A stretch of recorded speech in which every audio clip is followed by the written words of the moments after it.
अस्सलामुअलैकुम students. The toppers academy जंग से मलिक सज्जाद अली आपकी खिदमत में हाजिर है।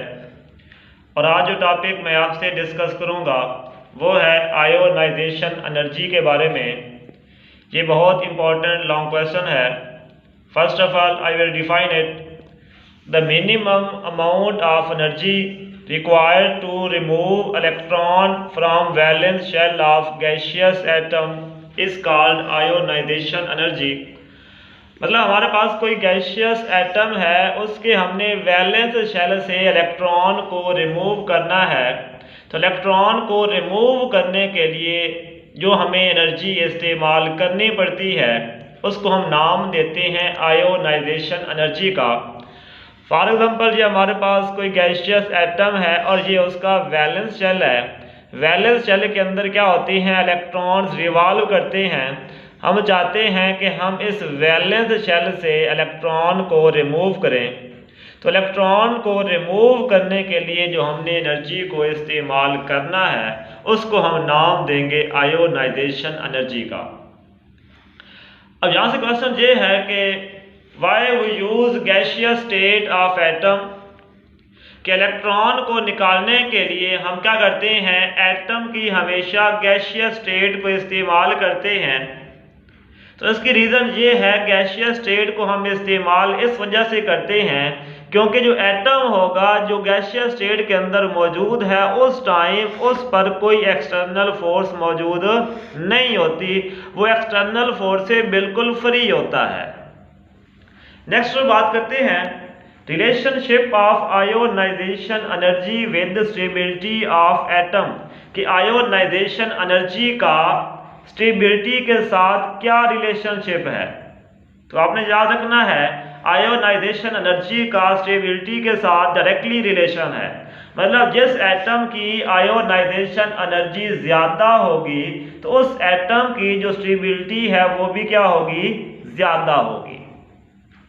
यहाँ से चंद एक बातें और भी हैं कि जिसकी आयोनाइजेशन एनर्जी की वैल्यू ज़्यादा होगी तो इसका मतलब ये है उसके वैलेंस शेल में से इलेक्ट्रॉन को रिमूव करना बहुत ही डिफ़िकल्ट है। अगर इलेक्ट्रॉन को रिमूव करना डिफ़िकल्ट है तो उसकी जो रिएक्टिविटी होगी उसकी वैल्यू लो होगी, और जिसकी रिएक्टिविटी की वैल्यू लो होती है उसकी स्टेबिलिटी क्या होती है, वो ज़्यादा होती है। मतलब जिसकी आयोनाइजेशन एनर्जी की वैल्यू ज़्यादा है तो उसकी स्टेबिलिटी भी क्या होगी, ज़्यादा होगी। नेक्स्ट बात करते हैं एग्जांपल्स की। सोडियम अपने आप को स्टेबल करने के लिए वैलेंस शेल में से एक इलेक्ट्रॉन को एमिट करती है। उस टाइम वैलेंस इलेक्ट्रॉन को रिमूव करने के लिए हमें जो एनर्जी की वैल्यू इस्तेमाल करनी पड़ती है वो 496 किलो जूल पर मोल है। इसी तरह अगर हम मैग्नीशियम के वैलेंस शेल में से इलेक्ट्रॉन को रिमूव करते हैं उस टाइम जो एनर्जी की वैल्यू इस्तेमाल होती है वो 738 किलो जूल पर मोल होती है। उसके बाद बात करते हैं टाइप्स ऑफ आयोनाइजेशन एनर्जी। तो आयोनाइजेशन एनर्जी की 3 टाइप्स हैं। क्योंकि हम वैलेंस शेल में से मैक्सिमम 3 इलेक्ट्रॉन को रिमूव कर सकते हैं तो इस बेस पे हमारे पास इसकी 3 टाइप्स हैं। First ionisation energy, second ionisation energy and third ionisation energy. First of all first ionisation energy, इसकी डिफाइन है the amount of energy required to remove electron from gaseous atom. कि हमने गैशियस एटम में से पहला electron remove करना है तो उस टाइम जो हमें एनर्जी लगानी पड़ती है उसको हम कहते हैं first ionisation energy. For example जब हम मैग्नीशियम में से फर्स्ट इलेक्ट्रॉन को रिमूव करते हैं तो ये बनता है Mg पॉजिटिव, और उस टाइम जो एनर्जी की वैल्यू हमें चाहिए होती है वो 738 किलो जूल पर मोल है। नेक्स्ट है सेकेंड आयोनाइजेशन एनर्जी। तो डिफाइन करते हैं the amount of energy required to remove second electron after the removal of first electron, कि जब हमने पहला इलेक्ट्रॉन रिमूव कर लिया है और हम चाहते हैं कि सेकेंड इलेक्ट्रॉन को भी रिमूव करें, तो उस टाइम जो हमें एनर्जी चाहिए होगी उसको हम कहते हैं second ionisation energy. For example Mg positive, हम चाहते हैं कि यहाँ से हम सेकेंड इलेक्ट्रॉन को रिमूव करें, तो उस टाइम जो हमारे पास जो आयन बनेगा वो Mg2 पॉजिटिव होगा और उस टाइम जो एनर्जी हमें चाहिए होगी वो 1450 किलो जूल पर मोल होगी। नेक्स्ट है थर्ड आयोनाइजेशन एनर्जी। तो डिफाइन है इसकी the amount of energy required to remove third electron after the removal of second electron, कि जब हमने वैलेंस शेल में से 2 इलेक्ट्रॉन हमने रिमूव कर लिए हैं और हम चाहते हैं कि तीसरा इलेक्ट्रॉन भी रिमूव करें, तो तीसरा इलेक्ट्रॉन रिमूव करने के लिए जो एनर्जी हमें चाहिए होगी उसको हमने नाम दे देना है थर्ड आयोनाइजेशन एनर्जी का। फॉर एग्जांपल Mg2 पॉजिटिव है, हम चाहते हैं कि हम यहाँ से थर्ड इलेक्ट्रॉन भी रिमूव करें, तो उस टाइम हमारे पास जो एनर्जी हमें चाहिए होगी उसको हमने नाम देना है थर्ड आयोनाइजेशन एनर्जी का। और मैग्नीशियम के लिए जो थर्ड आयोनाइजेशन एनर्जी की वैल्यू है वो 7730 किलो जूल पर मोल है। यहाँ से हमें एक बात मालूम हो रही है कि थर्ड आयोनाइजेशन एनर्जी की जो वैल्यू होती है वो सेकेंड आयोनाइजेशन एनर्जी की वैल्यू से ज़्यादा होती है, और जो सेकेंड आयोनाइजेशन एनर्जी की वैल्यू होती है वो फर्स्ट आयोनाइजेशन एनर्जी की वैल्यू से ज़्यादा होती है। नेक्स्ट है एक very important short question, why second ionisation energy is greater than first ionisation energy, कि सेकेंड आयोनाइजेशन एनर्जी की वैल्यू फर्स्ट से ज़्यादा क्यों होती है। तो उसका आंसर ये है कि जो हमने सेकेंड इलेक्ट्रॉन को रिमूव करना है वो हम यूनी पॉजिटिव आयन से रिमूव करते हैं, न्यूट्रल एटम से रिमूव नहीं करते। पहले इलेक्ट्रॉन को हम रिमूव करते हैं न्यूट्रल एटम से, लेकिन सेकेंड इलेक्ट्रॉन को हम रिमूव करते हैं यूनी पॉजिटिव आयन में से। अब जब हमने यूनी पॉजिटिव आयन हमारे पास मौजूद है तो उसके अंदर जो न्यूक्लियस है वो वैलेंस इलेक्ट्रॉन को ज़्यादा स्ट्रांगली तौर पे अट्रैक्ट करता है, क्योंकि उसने पहले इलेक्ट्रॉन को रिमूव कर लिया है। अब उसको परेशानी लग गई है कि आहिस्ता आहिस्ता जो इलेक्ट्रॉन है वो क्या हो जाएंगे, वहाँ से रिमूव हो जाएंगे। तो जो न्यूक्लियस होगा वो वैलेंस इलेक्ट्रॉन को स्ट्रांगली तौर पे अट्रैक्ट करेगा। अब इससे क्या होगा, removal of electron becomes difficult. अब न्यूक्लियस से इलेक्ट्रॉन को रिमूव करना क्या होगा, बहुत ही मुश्किल होगा, और हमें क्या करना पड़ेगा, एनर्जी की वैल्यू ज़्यादा लगानी पड़ेगी। फॉर एग्जांपल मैग्नीशियम से जब हम फर्स्ट इलेक्ट्रॉन को एमिट करते हैं तो उस टाइम एनर्जी की वैल्यू जो चाहिए होती है वो 738 किलो जूल पर मोल है। लेकिन फर्स्ट इलेक्ट्रॉन को एमिट करने के बाद जब हम क्या करते हैं, सेकेंड इलेक्ट्रॉन को एमिट करते हैं, तो उस टाइम जो अब हमें एनर्जी की वैल्यू चाहिए है वो 1450 किलो जूल पर मोल है। तो इसलिए जो सेकेंड आयोनाइजेशन एनर्जी की वैल्यू है वो फर्स्ट से ज़्यादा है। इसी तरह का एक और क्वेश्चन है, why third ionisation energy is greater than second ionisation energy, कि थर्ड आयोनाइजेशन एनर्जी की वैल्यू जो होती है वो सेकेंड से ज़्यादा होती है।